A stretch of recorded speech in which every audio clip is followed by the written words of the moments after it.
वन्दे देवमुमापतिं सुरगुरुं वन्दे जगत्कारणम् वन्दे पन्नगभूषणं मृगधरं वन्दे पशूनां पतिम् वन्दे सूर्यशशाङ्कवह्निनयनं वन्दे मुकुन्दप्रियं वन्दे भक्तजनाश्रयं च वरदं वन्दे शिवं शङ्करम् वन्दे शिवं शङ्करम्। ईशानः सर्वविद्यानाम् ईश्वरो निखिलात्मनां जयतु अखण्ड सर्वज्ञः जगदादिगुरुः शिवः।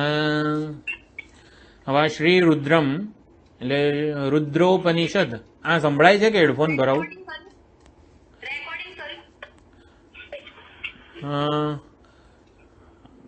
આ રુદ્રોપનિષદ એવું કહેવાય છે. શ્રી રુદ્રમને શતરુદ્રિયમ એવું પણ નામ છે. બધા જુદા જુદા નામ છે રુદ્ર સંહિતાના.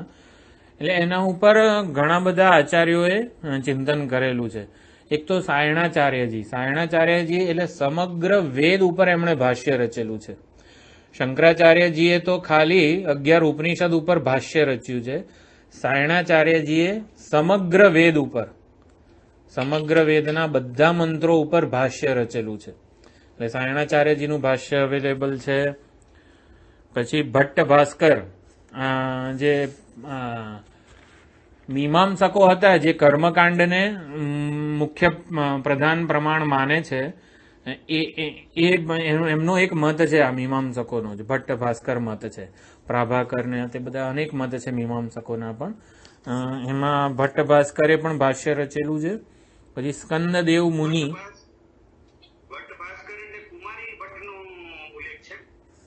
કુમારિલ ભટ્ટ એટલે એના અનુયાયીઓ જે થયા એ, હા હા, કુમારિલ ભટ્ટના બધા અનુયાયીઓ.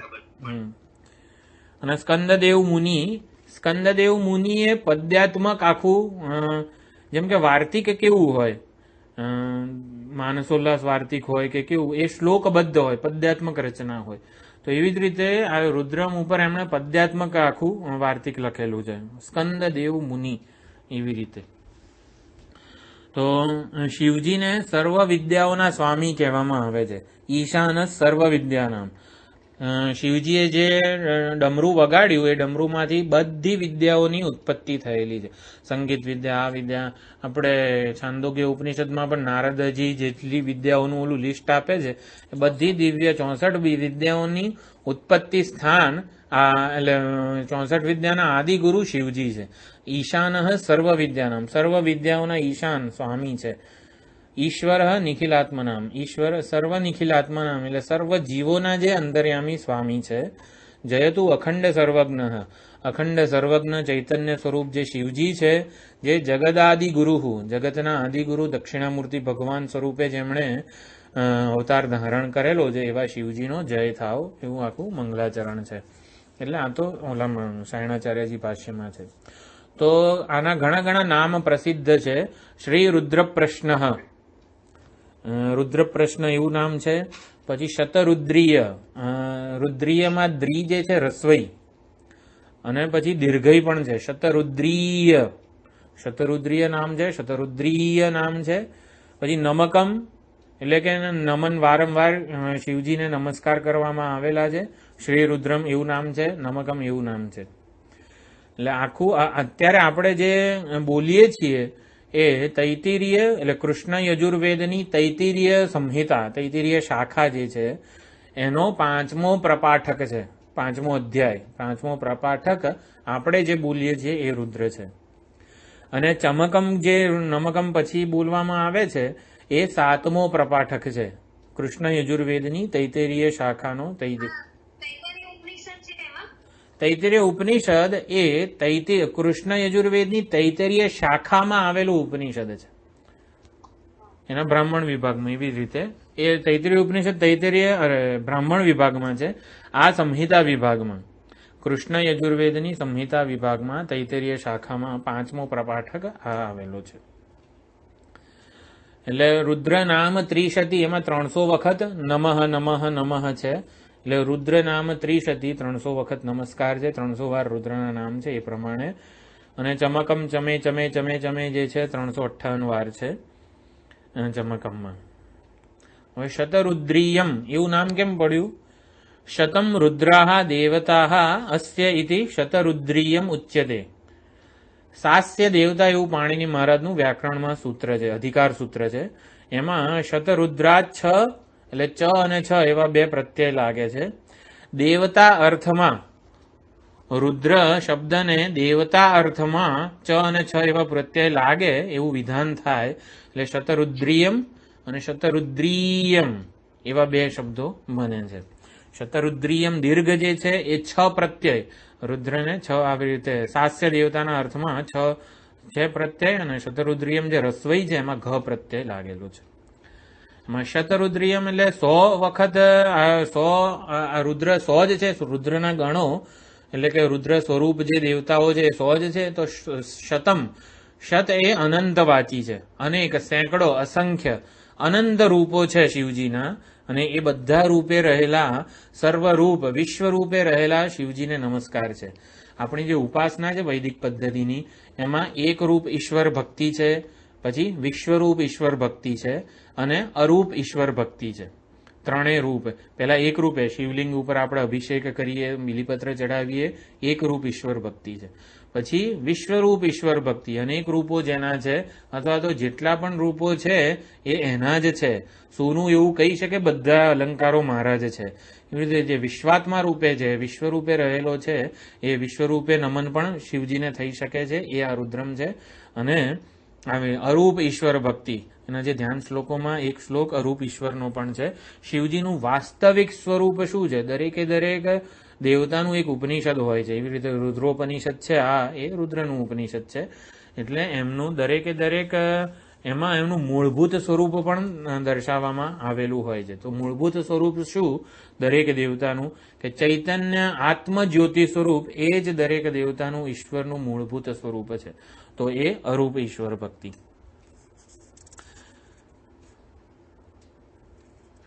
એટલે સહસ્રાણી સહસ્રશો એ રુદ્ર અધિભૂમ્યામ જે 11મો અનુવાક છે એમાં સહસ્રાણી સહસ્રશ હજારો, સેંકડો અનંત રુદ્રના રૂપો, અનંત રુદ્રના ગણો જે છે રુદ્રના દેવતાઓ રૂપે અહીંયા એમનો નિવાસ સ્થાન છે. એ અનંત રૂપે રહેલા શ્રી રુદ્રને અમે નમસ્કાર કરીએ છીએ. રુદ્રોપનિષદ એના જે મંત્રો છે બધા એ મંત્રો છે, એટલે મંત્રાત્મક દેવતાઓ છે. ઇન્દ્ર દેવતા છે એવું કોણે કીધું?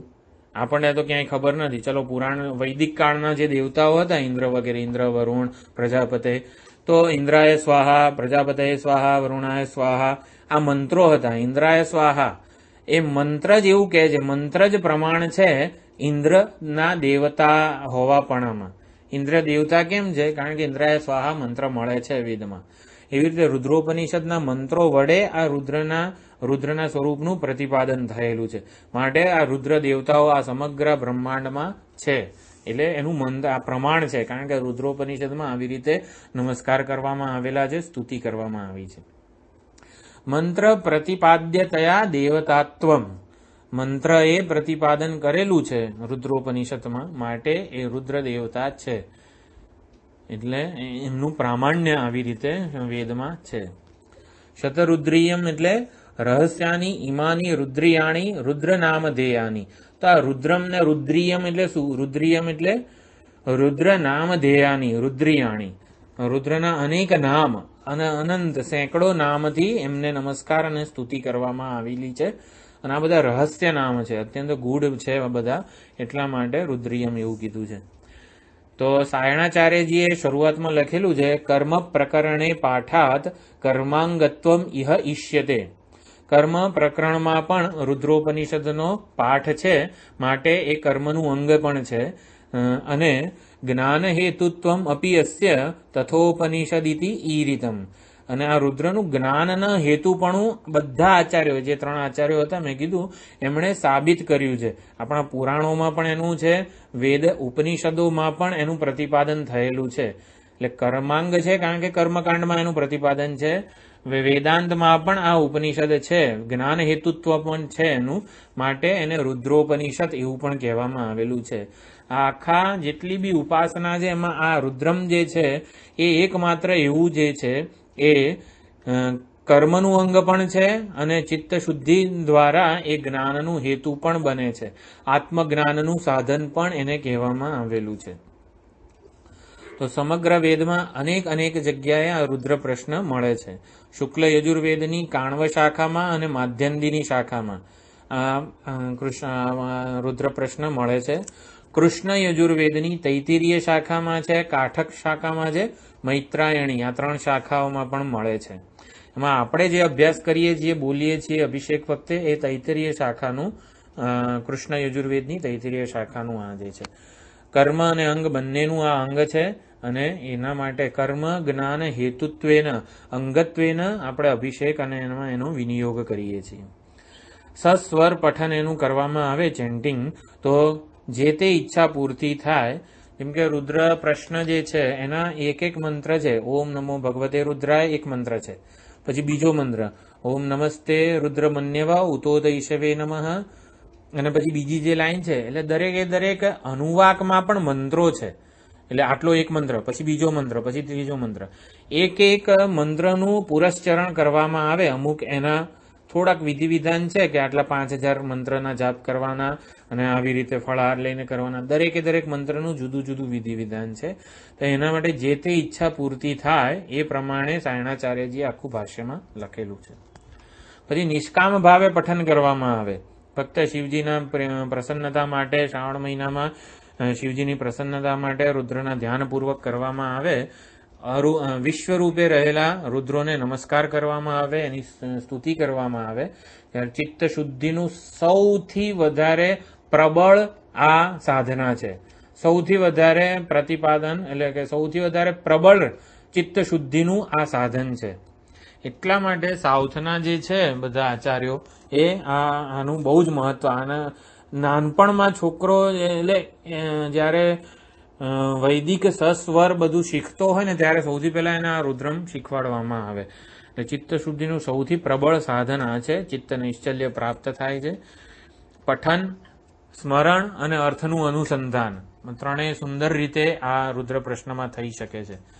એટલે કે આ પઠન, સ્મરણ અને અર્થનું અનુસંધાન કરીએ ત્યારે શિવજી આત્મ સ્વરૂપે પ્રગટ થાય. આજે રુદ્ર ઉપનિષદમાં પ્રતિપાદ્ય દેવતા શિવજી એ મારાથી જુદા રહેતા નથી, મારાથી અભિન્ન સ્વરૂપે જ એ પ્રગટ થાય છે. હું ઈશ્વરથી જુદો રહેતો નથી. ઈશ્વરનું પરોક્ષત્વ જતું રહે છે, બાધિત થઈ જાય છે. જીવનું પરિચ્છિન્નત્વ બાધિત થઈ જાય છે. આનું સિમ્પલ ભાષાંતર વાંચી જઈએ તો આમાં તો આ ચોરના પતિને નમસ્કાર ને લૂંટારાને નમસ્કાર ને આવું બધું આપેલું છે. એટલે એક્ઝેક્ટલી શું કહેવા માંગે છે, વિવક્ષા શું છે એ પણ સમજવું ખૂબ જ જરૂરી છે. સૌથી વધારે ચિત્ત શુદ્ધિનું પ્રબળમાં પ્રબળ સાધન આ રુદ્રમનું ચેન્ટિંગ છે. એટલે સંજીવભાઈ શીખવાનું આ ભાઈ આપણું કામ નહીં, એવું બધું નહીં કરવાનું. હા હા બરોબર. એટલે જૈમિની આચાર્યના મત પ્રમાણે રુદ્ર પ્રશ્નનું પઠન, એનો ધ્વનિ એ પણ ખૂબ મંગળ છે. એટલે જૈમિની આચાર્ય એવું માને છે કે ઘણા આપણા લલિતા સહસ્રનામના તે બધા હોય તો એનું આમ અર્થ શું આપણને ખબર નથી હોતી. પણ જૈમિની આચાર્ય એવું માને છે કે આ રુદ્રોપનિષદ જે છે એનું ચેન્ટિંગ એટલે એનું ઉચ્ચારણ જ, સસ્વર ઉચ્ચારણ પઠન સ્મરણ સાથે જે થાય એ એના અર્થના અનુસંધાન કરતા વધારે ઊંચું છે. એટલે આનું ખાલી ચેન્ટિંગ ઉપર જ ભાર આપવામાં આવે, ચેન્ટિંગને જ મહત્વ આપવામાં આવે. એના દ્વારા અર્થનું અનુસંધાન કરવું, શિવજીનું અનુસંધાન કરવું એવું નહીં, આનું ચેન્ટિંગ જ ઓલા અર્થના અનુસંધાન કરતા વધારે મહત્વનું છે, વધારે પ્રબળ છે. એટલા માટે રુદ્ર પઠનનું ખૂબ જ મહત્વ છે. સાઉથમાં તો ઘણું છે જ. રુદ્ર જપ, રુદ્ર ઉપાસના, હોમ, ધ્યાન વગેરે બધી રીતે. એટલે જપ પણ થઈ શકે છે એક મંત્રોના, આખી ઉપાસના પણ થઈ શકે શ્રાવણ મહિનામાં, હોમ, ધ્યાન વગેરે પણ થઈ શકે છે. રુદ્ર પ્રશ્ન સૌથી મોટું પ્રાયશ્ચિત્ત કર્મ છે. એ કૈવલ્ય ઉપનિષદમાં જ મંત્રોમાં આવશે. એ કેટલા પાપોમાંથી આપણને દૂર કરે છે. સૌથી મોટું પ્રાયશ્ચિત્ત કર્મ છે. એટલે સામર્થ્ય વાળું છે, કાર્યક્ષમ છે, દક્ષ છે અને દુરિત ક્ષય કરનારું આ રુદ્ર પ્રશ્નનું ચેન્ટિંગ છે. પરાશર સ્મૃતિમાં ઉપાસનાના મધ્યે અવિમુક્ત ઉપાસનમ પરમ ઉત્કૃષ્ટમ. ઉપાસના જેટલી પણ આપણા શાસ્ત્રોમાં ઉપાસના કીધેલી છે એમાં અવિમુક્તની ઉપાસના. હવે અવિમુક્ત કૈવલ્યમાં આવશે. અવિમુક્ત એટલે શિવજી, વિમુક્ત એટલે પશુ. પશુ એટલે જે મુક્ત નથી એને વિમુક્ત કીધું છે પશુ. અને પશુપતિ એટલે અવિમુક્ત. પશુપતિ એટલે શિવજી. તો અવિમુક્ત શિવજીની આ રુદ્ર પ્રશ્ન રૂપે જે ઉપાસના છે એ પરમમ ઉત્કૃષ્ટમ, ઘણી જ શ્રેષ્ઠ છે. એના સિવાય એના સમાન કોઈ મહત્વનું નથી, ઉત્કૃષ્ટ નથી. જપ્યાનામ મધ્યે, અને જપ સૌથી પ્રબળમાં પ્રબળ જપ કયો? જપ્યાનામ મધ્યે, કે જેનો જાપ જે દેવતાનો જાપ થઈ શકે એ જપ્યાનામ મધ્યે શતરુદ્રિયમ સર્વ વેદોત્તમત્વમ. સર્વ વેદમાં સૌથી ઉત્તમમાં ઉત્તમ જપ મંત્ર કયો છે? આ શ્રી રુદ્રમનો છે. એટલે એક એક મંત્રનો પણ જપ થઈ શકે અને આખો પણ જપ થઈ શકે. એશવ પરમો મંત્ર, આ જ શ્રેષ્ઠ મંત્ર છે. એશવ પરમમ તપઃ, આ શ્રેષ્ઠ તપશ્ચર્યા છે. રુદ્ર અધ્યાય જપ પુંસામ પરમ કૈવલ્ય સાધનમ. કૈવલ્યનું એટલે ઉપાસના ચિત્ત શુદ્ધિ દ્વારા એ રુદ્ર દેવતા જે છે એ જ્ઞાન કૈવલ્યનું પણ સાધન છે. એટલે જ્યારે સૌથી મોટું પ્રાયશ્ચિત્ત કર્મ જે છે આ એવું થયું, એટલે સતયુગમાં અને વગેરે પહેલાના વૈદિક કાળમાં બધા આના ચેન્ટિંગથી, આના ઉચ્ચારણથી, આના પઠનથી, આના અનુસંધાનથી આનું જ એકમાત્ર શરણ ગ્રહણ કરેલું પહેલાના બધા લોકોએ, વૈદિકોએ. તો પછી આખી પૃથ્વી ઉપર ક્યાંય પાપનું નામો નિશાન ના રહ્યું. હવે એક પણ પાપ ના હોય ને તો યમરાજા દુઃખી થઈ ગયા.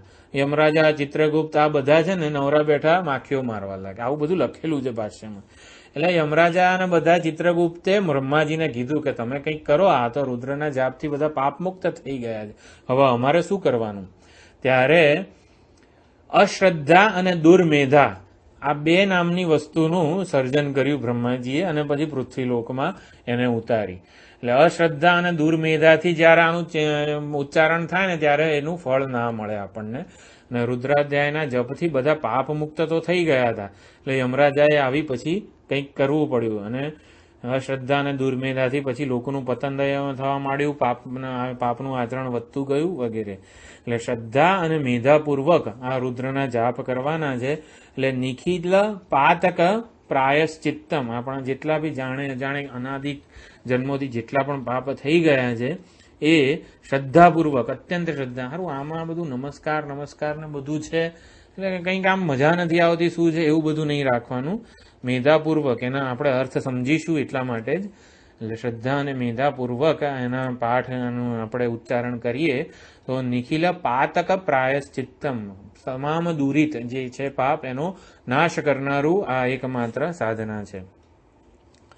શતરુદ્રીય, જેમ વૃક્ષના મૂળમાં આપણે સિંચન કરીએ પાણીથી તો સમગ્ર વૃક્ષને મળી જાય, એમ શતરુદ્રીયના જપ કરવાથી આ બધા દેવતાઓ, પછી એક દેવતાની સેપરેટ આપણે પૂજા ના કરવી પડે. સમગ્ર દેવતાઓ રૂપી વૃક્ષ છે એ આપણને અનુકૂળ થઈ જાય. એ ખીલે અને પેપીયમાન મોદમાન એવી રીતે અત્યંત વિકસિત થાય અને અનુકૂળ બને આપણને.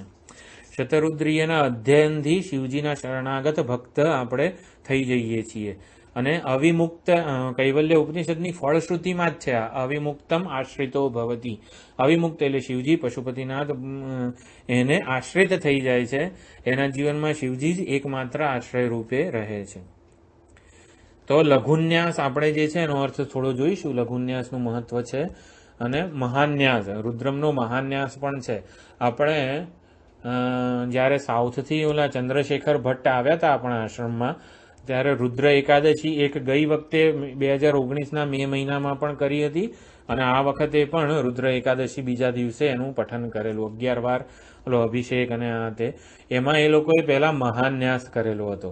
આ મહાન્યાસ લગભગ 1.5 થી 2 કલાક એ લોકોની સ્પીડે થાય છે. મહાન્યાસ પણ છે, આપણે તો બોલી જ ના શકીએ. મહાન્યાસ બહુ અઘરો છે. આપણે આ લઘુન્યાસ જ કરતા હોઈએ છીએ.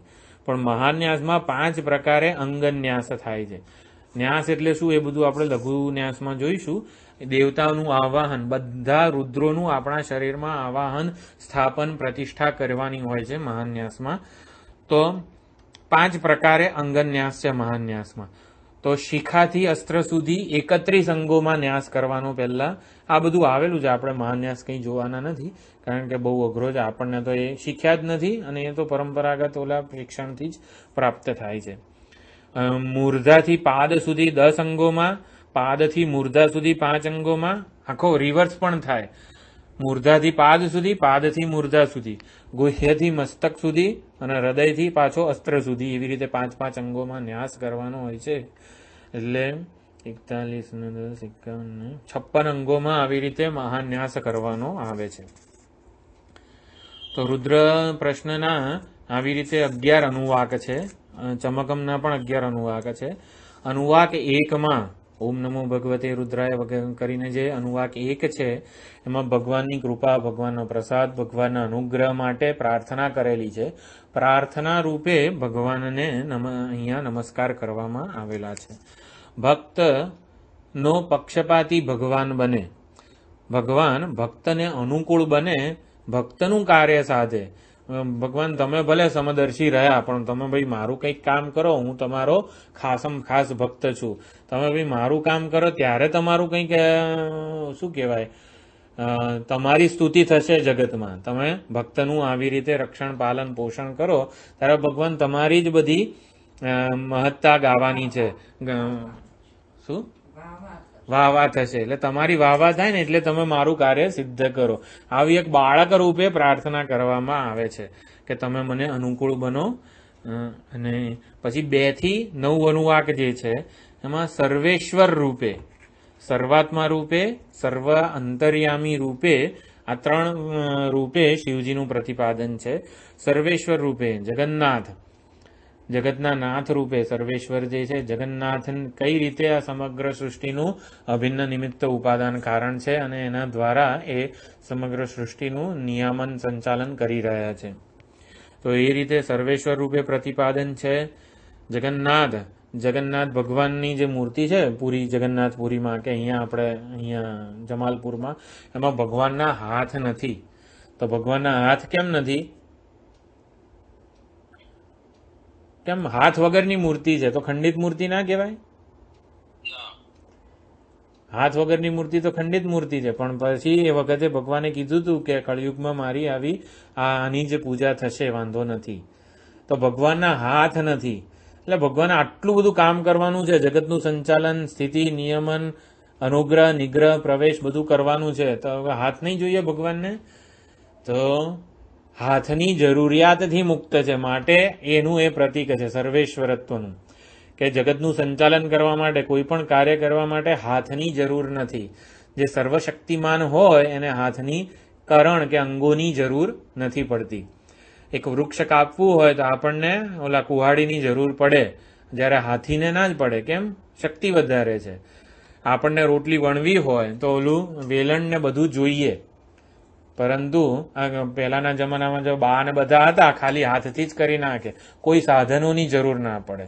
બીજો ઘણી વાર આપણે જોતા હોઈએ છીએ કઈ રીતે રોટલી વણતા હોય છે. એક આમ રોટલીનો લોયો જ આમ ઉપર આમ ફેરવે, અને ફેરવેથી એનાથી આખું ખેંચાય રોટલી અને આખી મોટી બની જતી હોય છે.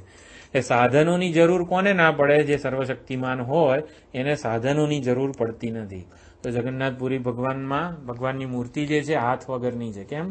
કારણ કે જગતના સંચાલન માટે ભગવાનને હાથની જરૂર નથી. જે સર્વશક્તિમાન હોય એ કોઈ કરણ વગર, કોઈ સાધન વગર જગતનું નિયમન, સંચાલન કરે છે.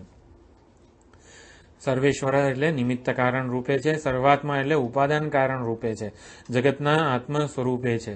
સર્વમ શિવમયમ જગત, બધા નામ રૂપાત્મક જે છે એમાં આ આત્મા રૂપે, પ્રત્યેગાત્મ રૂપે શિવજી રહેલા છે. સર્વાંતર્યામી, અંતર્યામી એટલે એક કાયદો જેને કહેવાય એને અંતર્યામી કીધો છે, કે સૂર્યને અમુક સમયે શું કહેવાય ઉગવાનું, અને આટલી ગરમી ને બધું, સૂર્ય ઠંડો ના પડી જવો જોઈએ વગેરે એક કાયદામાં શાસિત આ સૂર્ય ભગવાન છે. ચંદ્ર છે, નક્ષત્રો છે, ગેલેક્સી છે, વીજળી છે, અગ્નિ છે. એટલે કુદરતના જે દરેકે દરેક તત્વો પોતાનું જે કર્તવ્ય છે એની મર્યાદામાં રહીને જ કરી રહ્યા છે. સ્વામીજી ઘણીવાર ઉદાહરણ આપે છે કે પાણી 100 ડિગ્રી સેલ્સિયસે જ ઉકળે. એકવાર જો વહેલું 60 ડિગ્રી ઉકળી જાય તો આપણને ખબર ના પડે કે ખીચડી રંધાઈ ગઈ. 3 વિસલ વાગે એટલે ખીચડી રંધાઈ જાય એવી ખબર છે આપણને. જો 60 ડિગ્રી ઉકળે તો પછી 3 વિસલે ના ખીચડી રંધાય. જગતના બધા કુદરતી પદાર્થો જે છે એ આવી રીતે જે કાયદાને અનુસરીને કરે છે. કેમ? કારણ કે અંતર્યામી રૂપે રહેલા છે પરમાત્મા. એટલે અહીંયા શિવજી જે છે બ્રહ્મતત્વ એ અંતર્યામી રૂપે રહેલા છે, માટે એ અંતર્યામીને પ્રત્યેગાત્મા પણ કહેવાય કે એનું મૂળભૂત સ્વરૂપ કે અગ્નિમાં દહન કરવાની જે શક્તિ છે એ પ્રત્યેગાત્મા શ્રોત્રમ જે અત્યારે ચાલી રહ્યું છે એવી રીતે કાનમાં સાંભળવાની શક્તિ જેને લીધે છે, જેને લીધે એ કાન એવું બિરુદ પ્રાપ્ત કરે છે, એ આ સર્વાંતર્યામી જે છે જગતરૂપી ચક્રનું શ્રેષ્ઠ સંચાલન કરી રહ્યા છે. અનાદિકાળથી આ શાસન ચાલી રહ્યું છે. તો આવી રીતે સર્વેશ્વર, સર્વાત્મા અને સર્વાંતર્યામી આ 2 થી 9 અનુવાક જે છે એમાં આવી રીતે આ પ્રતિપાદન થયેલું છે રુદ્રનું, શિવજીનું. 10મો અને 11મો અનુવાક છે એમાં પ્રાર્થના છે. 10મા અનુવાકમાં પણ પ્રાર્થના છે. 11મા અનુવાકમાં ભગવાનના અંશભૂત જે રુદ્રગણ છે એને પ્રાર્થના કરવામાં આવી છે કે જે આ સમગ્ર જગતનું સંચાલન કરી રહ્યા છે એવા રુદ્રગણોને પ્રાર્થના કરવામાં આવી છે. તો શિવ અભિષેક પ્રિય, શિવજી અભિષેક પ્રિય છે, અને વિષ્ણુ અલંકાર પ્રિય, વિષ્ણુ ભગવાનને અલંકાર જોઈએ. જુદા જુદા વાઘાના તે બધું બહુ એમનો સંસાર બહુ મોટો હોય. શિવજી દિગંબર અભિષેક પ્રિય, એક લોટો આપણે પાણી ચડાવી દઈએ ભગવાન પ્રસન્ન થઈ જાય. તો રુદ્રાભિષેક જે છે એના જુદા જુદા જે પારાયણ જપ ને બધું મેં કીધું એ અનેક પદ્ધતિઓ છે જે આપણે અત્યારે આપણે કરીએ છીએ. જે આશ્રમમાં પૂજા કરીએ દર શુક્રવારે ત્યારે કેવું હોય છે, એકવાર રુદ્રમ એકવાર ચમકમ, એને નમકમ એવો આવર્તન કહેવામાં આવે છે. એકવાર રુદ્રમ એકવાર ચમકમ, પછી એટલે એક રુદ્રમના આવર્તન પછી ચમકમનો એક અનુવાક આપણે બોલીએ. પછી લઘુરુદ્ર જે દર શિવરાત્રિએ આપણે હવન રૂપે કરીએ છીએ એમાં 11 વાર રુદ્રમ અને 1 વાર ચમકમ. એટલે રુદ્રમનું 1 વાર આખું અનુવાક થઈ જાય, આવર્તન થઈ જાય, ચમકમનો એક અનુવાક, પછી બીજી વાર 11 વખત આખું રુદ્રમનું, ચમકમનો બીજો અનુવાક. આવી રીતે 11 વખત રુદ્રમનું આવર્તન, 11 વખત રુદ્રમનું આવર્તન અને 1 વાર ચમકમ થાય. પછી રુદ્ર એકાદશીની એવું જે ત્રીજો પ્રકાર છે એમાં 121 વખત રુદ્રમનું અનુવાકનું આવર્તન અને 11 વાર ચમક, એવી રીતે થાય. એટલે આખું રુદ્રમ 1 વાર બોલી લઈએ 11 વખત, પછી 1 વાર ચમકમ. અથવા તો કેવું હોય કે 11 વ્યક્તિ ભેગા થાય અને 11 વખત કરે ત્યારે 121 વખત રુદ્રમ થઈ ગયેલું કહેવાય. પછી મહારુદ્રમમાં 1321 વાર શ્રી રુદ્રમ હોય અને 121 વખત ચમકમ હોય. અથવા તો 121 વ્યક્તિ ભેગા થાય, બ્રાહ્મણો હોય ભેગા થાય, 11 વાર એ બોલે એટલે 1321 વાર એ થઈ જાય અને 121 વાર ચમકમ થઈ જાય. પછી અતિરુદ્ર, આ રાવણ રોજ અતિરુદ્ર કરતો હતો, તો 14,641 વાર શ્રી રુદ્રમ, એટલે કાં તો 1321 બ્રાહ્મણો ભેગા થાય અને 11 વાર કરે, અથવા તો 121 બ્રાહ્મણો 121 વખત આખો પારાયણ કરે. તો આ પ્રકારે આના પારાયણના પ્રકાર છે. આનું જે મહત્વ બધું કહેવામાં આવેલું છે વેદમાં, વિદ્યાસુ શ્રુતિ ઉત્કૃષ્ટા, જે રાજવિદ્યા કહેવામાં આવે છે. બ્રહ્મ વિદ્યા કેવું સર્વ વિદ્યા પ્રતિષ્ઠા છે, પરાવિદ્યા વગેરે આપણે મંત્રો મુંડક ઉપનિષદ છે, કૈવલ્યમાં પણ આવવાના છે. તો બ્રહ્મ બધી વિદ્યાઓમાં શ્રુતિ, જે પરમ પ્રમાણ જે છે આ શ્રુતિ, એ સૌથી ઉત્કૃષ્ટ છે, રાજા છે, વિદ્યાઓની રાજા છે બ્રહ્મ વિદ્યા એ. તત્ર રુદ્રોપનિષદ સ્ફુટા, તો બ્રહ્મ વિદ્યામાં રુદ્રોપનિષદ જે છે, બધા ઉપનિષદોમાં રુદ્રોપનિષદ એ સ્પષ્ટ રીતે ઉત્કૃષ્ટ છે. હવે કળિયુગમાં ચાલુ આપણને રોજ કઈ રુદ્રમ તો બોલવાનો ટાઈમ ના મળે, તો પછી શું કર્યું આચાર્યોએ, ધીમે ધીમે તત્ર પંચાક્ષરી શ્રેષ્ઠા, આખા રુદ્રમનું પારાયણનો આજે ટાઈમ નથી મળ્યો, પંચાક્ષરી ઓમ નમઃ શિવાય, નમઃ શિવાય મંત્ર જે છે ઓમ અંદર આવી જ ગયો છે, એટલે નમઃ શિવાય જ મંત્ર છે. આપણા સ્માર્ત મંત્રો જે છે એમાં ઓમ નમઃ શિવાય એવું એડ પણ કરી દેવાય. બાકી નમઃ શિવાય એ પંચાક્ષરી મંત્રમાં ઓમ પ્રણવ જે છે એ સ્વતંત્ર આપણે બોલવો નથી પડતો એવું આ સાયણાચાર્યજીએ લખેલું છે. પરંતુ એટલે ઓમ નમઃ શિવાય સ્માર્ત પ્રમાણે આપણે બોલીએ પણ છીએ. એટલે આખા રુદ્રોપનિષદમાં ઓમ નમઃ શિવાય જે છે મંત્ર, નમઃ શિવાય મંત્ર, આ બે જે છે એ ઉત્કૃષ્ટ છે. તત્ર શિવ ઇતિ અક્ષરદ્વર, ઓમ નમઃ શિવાય એવું બોલવાનો ટાઈમ નથી, તો એટલે બોલીએ પણ એવો ભાવ જાગતો નથી. તો શિવ ઇતિ અક્ષરદ્વયમ, આ બે જે છે શિવ એ બે અક્ષર વાળું જે નામ છે એ પંચાક્ષરી મંત્રનો સાર છે. એટલે શિવ એટલે શિવજી, શિવ એવું બોલતાની સાથે જ આપણે એના અર્થનું અનુસંધાન કરીએ તો સમગ્ર રુદ્રોપનિષદનું આપણને પુણ્યફળ પ્રાપ્ત થાય છે. તો રુદ્રમ એટલે શું? અનેક બધી વ્યુત્પત્તિઓ આપેલી છે સ્વામીજીની બુકમાં. સાયણાચાર્યજીના ભાષ્યમાં આગળ લખેલું જ છે. સાયણાચાર્યજીના ભાષ્યની બુકનો જ આધાર લીધેલો છે ઓમ નમો ભગવતે એ રુદ્રાય પુસ્તકમાં. રુદ્રમ એટલે રૂમ એટલે દુઃખ અને દુઃખનું કારણ એવું અજ્ઞાન. દુઃખ અને દુઃખનું કારણ એવા અજ્ઞાનને દ્ર એટલે દ્રાવયતી, જે દ્રવિત કરી નાખે છે, નાશ કરી નાખે છે, પલાળી નાખે છે, એનો નાશ કરી નાખે છે એવા સ્વરૂપભૂત અને સ્વરૂપભૂત શિવ સ્વરૂપ, મંગળ સ્વરૂપ આનંદમાં પ્રતિષ્ઠિત કરે છે અને રુદ્ર કહેવામાં આવે છે. દુઃખ નિવર્તકત્વાત રુદ્ર, દુઃખનું નિવારણ કરે, દુઃખ અને એના દુઃખના કારણનું એ નિવારણ કરી નાખે. આનંદ પ્રદત્વાત શિવ, શિવ એટલે શું? આનંદપ્રદ, જે શિવ સ્વરૂપ જે છે મારું એ આનંદપ્રદ, આ સ્વરૂપભૂત આનંદ જે છે મંગળ સ્વરૂપ છે, માટે દુઃખ નિવર્તકત્વાત રુદ્ર આનંદ પ્રદત્વાત શિવ. હવે જે ગૃહસ્થો જે છે એમણે, એટલે બધાએ, આપણે બધાએ આ જે આચાર્યોએ દૈનિક જે સંધ્યાવંદન વગેરે જે છે, સંધ્યાવંદન તો હવે સાઉથમાં બધે જોવા મળે છે, પણ જેમ જેમ એની બધું લુપ્ત થતું જાય છે એની પરંપરા, એટલા માટે આચાર્યોએ કીધું સ્વશાખોપનિષદ ગીતામ વિષ્ણોર નામ સહસ્રકમ રુદ્રમ પુરુષ સૂક્તમ ચ નિત્યમ આવર્તયેદ ગૃહી. બીજો શ્લોક છે નિત્યમ આવર્તયેદ બુધ. આપણે સાધક વિવેકી જિજ્ઞાસુએ સ્વશાખોપનિષદ ગીતામ, એ વખતે પોતાની શાખાના કોઈક એક ઉપનિષદનું પણ આપણે ઉચ્ચારણ કરવાનું. ને ગમે તે કોઈક ઉપનિષદ છે, ચલો આજે ઈશાવ હશે, કાલે કે પછી પરમ દિવસે, આવી રીતે આપણા 11 જે ઉપનિષદો આપણે જે અધ્યયન કરીએ છીએ 11-12, એનું રોજ એકવાર ઉચ્ચારણ કરવું જોઈએ. એના એકાદા મંત્રનું પણ, પછી ભગવદ્ ગીતાના એકાદ અધ્યાયનું કે એકાદ શ્લોકનું પણ. વિષ્ણોર નામ સહસ્રકમ, વિષ્ણુ સહસ્ત્ર નામનું. રુદ્રમ પુરુષ સૂક્તમ ચ, રુદ્રમ અને પુરુષ સૂક્તમ, આટલી 5 વસ્તુઓ છે. એક ઉપનિષદ, ભગવદ્ ગીતા, વિષ્ણુ સહસ્ત્ર નામ, રુદ્રમ અને પુરુષ સૂક્તમ, આટલી 5 વસ્તુઓ સંધ્યાવંદનના ભાગરૂપે જિજ્ઞાસુ સાધકે, ગૃહસ્થે બધાએ કરવી જોઈએ એવું આચાર્યો કહે છે. વિષ્ણુ સહસ્રનામ, શિવ સહસ્રનામ, બધા જેટલા પણ સહસ્રનામ છે આપણા પરંપરામાં, એ સહસ્રનામાવલીનું મૂળ પ્રેરક શું છે? વેદમાં આવેલું આ શતરુદ્રિયમ છે. શતરુદ્રિયમમાંથી જ આ બધા આચાર્યોએ આવી રીતે દેવોના સહસ્રનામ જે છે એ આવેલા છે. સ્કંદ પુરાણના બધા જે પુરાણોમાં દરેકે દરેક દેવતાના જે 1000 નામ આવેલા છે, એ આમાં એની પ્રેરણા, એનું મૂળ શું છે? આ શતરુદ્રિયમ છે. તો શ્રી રુદ્ર પ્રશ્ન જે છે એ કાયિક, વાચિક અને માનસિક આવી રીતે 3 સ્તરે થઈ શકે છે. કાયિક પૂજા એટલે કાયિક આવર્તન, આપણે જે અભિષેક વખતે રુદ્રમ બોલીએ છીએ શિવજીના અભિષેક વખતે, અને હોમમાં પણ આપણું આ કાયિક પૂજા થાય. વાચિક એટલે જપ પણ થઈ શકે, માત્ર ઉચ્ચારણ જે છે એ થઈ શકે. માનસિક ઉપાસના એટલે માનસ જપ પણ થાય, અને અનુસંધાન જે છે રુદ્રનું એનું પણ થઈ શકે છે. એટલે શ્રી રુદ્રોપનિષદમાં જીવ, જગત, ઈશ્વર આ ત્રણેયનું સાચું સ્વરૂપ પ્રગટ કરવામાં આવેલું છે.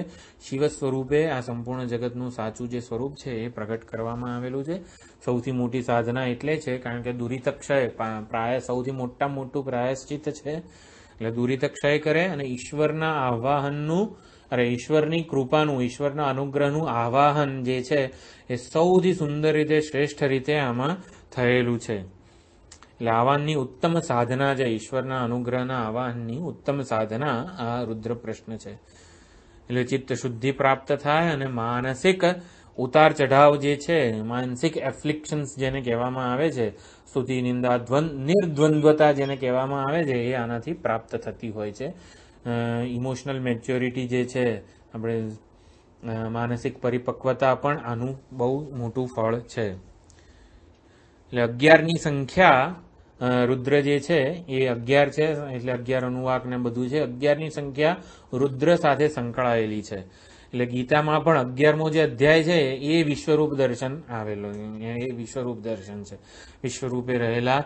અને એમાં પણ ભગવાન કહે છે કાલોસ્મી લોક ક્ષયકૃત પ્રવૃદ્ધ લોકાન સમાહર્તુમિહ પ્રવૃત્ત. હું કાળ રૂપે, આ મુખ કાળ રૂપી અગ્નિ રૂપે અહીં પ્રગટ થયેલો છું, બધાનું ભક્ષણ કરી જવાનો છું, સંહર્તા રૂપે અહીં પ્રગટ થયેલો છું. એવી રીતે 11ની સંખ્યા આવી રીતે વિશ્વરૂપ દર્શન યોગ ભગવાને આવી રીતે અહીંયા એ જ અધ્યાયને આવી રીતે પસંદ કરેલો છે. શિવમ શાંતમ શુદ્ધમ જે છે, એટલે શિવજીનું પરમ પ્રિય નામ છે. શિવ એ પરમેશ્વરનું પ્રિય નામ છે. શિવજી એટલે વિશ્વાત્મા, વિશ્વરૂપ છે. શિવજી એટલે શું? વિશ્વનો જે આત્મા છે, વિશ્વ એનું રૂપ છે. વિશ્વનો આત્મા છે એટલે વિશ્વસ્થ, વિશ્વના દરેક ભૂતમાં અંદર રહેલો છે. વિશ્વ જ જેનું રૂપ છે, સમગ્ર નામ રૂપાત્મક જે છે એ જ એનું રૂપ છે. શિવજી એટલે શું? શિવ એટલે શું? જેમાં બધા જીવો સૂઈ જાય છે. તો સૂઈ શેમાં જાય? ઘડો ક્યાં સૂઈ જાય? માટીમાં સૂઈ જાય. કેમ? કારણ કે ઉપાદાન કારણ છે. એટલે બધા જીવો ક્યાં સૂઈ જાય? પોતાના ઉપાદાન કારણમાં સૂઈ જાય છે. પ્રાણબંધનમ હિ સૌમ્ય મનઃ કીધું છે. જે પ્રાણબંધન એટલે એ વખતે પ્રાણનો અર્થ જીવાત્મા કરેલો છે, જેમાં બધા જીવો જ્યાં બંધાયેલા છે એ ઉપાદાન કારણ જે છે શિવજી છે એને કીધેલું છે, ઉપાદાન કારણને, જેનાથી બધા જીવો આકૃષ્ટ થાય છે. સુષુપ્તિમાં જે શિવ સ્વરૂપ સાથે જે હું અભિન્ન થઈ ગયો હોઉં છું, એને જ હું વશીભૂત થઉં છું. એ શિવ સ્વરૂપ આનંદને, એ મંગળ સ્વરૂપ આનંદને જ હું જાગ્યા પછી શોધું છું. જો આપણને આઈસ્ક્રીમ ને લાડુ આપણને ભાવે છે, કારણ કે આપણે ચલો બનાવીએ, આપણે લાડુ બહુ સુંદરમાં સુંદર ઉત્કૃષ્ટ લાડુ બન્યો હોય, ચલો એક ખાઈએ, બે ખાઈએ, પછી એ લાડુ આપણને પૂર્ણ સંતોષ કેમ નથી આપતો? એ કોઈ દિવસ છે ને શ્રુતિના કે આચાર્યોના શરણમાં ના જઈએ ને ત્યાં સુધી ખબર પડતી નથી કે લાડુ આટલો પ્રિય છે મને. આજે મમ્મી ગણેશ ચતુર્થી છે, આજે મમ્મીએ બનાવ્યો છે, મમ્મીના હાથનો છે, બહુ જ ભાવે છે મને, કેટલાય વખતથી રાહ જોઉં છું. એ લાડુ મેં ખાધો અને હું તૃપ્ત થઈ ગયો, પણ એ તૃપ્તિ ટકતી કેમ નથી? અથવા તો એ પૂર્ણ સંતોષ મને કેમ નથી આપતો? લાડુ મને પૂર્ણ સંતોષ કેમ નથી આપતો? કારણ કે હું જે ઈચ્છું છું ને લાડુમાંથી, એ આપવાનું એનું સામર્થ્ય નથી. તો હું લાડુમાંથી શું ઈચ્છું છું? તો જે સુખ, જે આનંદ મેં સુષુપ્તિમાં ચાખેલો, એ આનંદને હું લાડુમાં શોધું છું. કે સુષુપ્તિમાં જે શિવજી, જે પરમેશ્વર જોડે હું એક રૂપ થઈ ગયો છું, જે આનંદમાં હું એક રસ થઈ ગયો હતો, એ જેમાં ભોગતા ભોગ્યનો કોઈ અંતર, કોઈ દ્વૈત નહોતું, એ શિવને, એ પરમ આનંદને, એ સ્વરૂપભૂત આનંદને જ જાગ્રતમાં હું સાધ્ય એટલે કે ભોગ્ય વર્ગમાં મૂકી દઉં છું અને એને પ્રાપ્ત કરવાનો પ્રયત્ન કરું છું. તો લાડુ આઈસ્ક્રીમ ગમે તે કોઈ પણ વ્યક્તિ, વસ્તુ, પરિસ્થિતિ મને સ્થાયી સંતોષ કે પૂર્ણ તૃપ્તિ કેમ નથી આપતી? કારણ કે એમાં એ છે નહીં, માટે નથી આપતી. એટલે શું કે હું એ સંદર્ભ, જેમ કે આપણને કમ્પેરિઝન કરવી હોય, લાડુમાં કેમ મને પૂર્ણ સુખ નથી દેખાતું? કારણ કે પૂર્ણ સુખ હું ક્યાંક જોઈને આવ્યો છું. સુષુપ્તિમાં એ પૂર્ણ સુખ જોડે એક રૂપ થઈને હું આવેલો છું, અને માટે મને જાગ્રતમાં એને શોધ્યા જ કરું છું, પણ મળતું નથી. દસમાને જેમ શોધ્યા કરે, બસ એવી જ રીતે આપણી શોધ ચાલે છે આનંદની. તો રોજ સુષુપ્તિમાં એ જ આનંદ જોડે એક રૂપ અભિન્ન થઈને આપણે આવીએ છીએ, અને પછી એ જ આનંદને ભોગતા અને ભોગ્ય એવા બેમાં વિભાજિત કરીને ભોગતા ભોગ્યને શોધ્યા કરે, એને પ્રાપ્ત કરવાનો પ્રયત્ન કર્યા કરે. એવી આ અજ્ઞાનજન્ય શોધ છે. તો જે શિવજીને એમની કૃપાનું આવાહન કરવાનું છે કે જે શિવજી આ જાગ્રત અવસ્થામાં પણ આ ભોગતા ભોગ્યની ત્રિપુટીથી આ જે દ્વૈત છે એનાથી હું કંટાળી ગયો છું.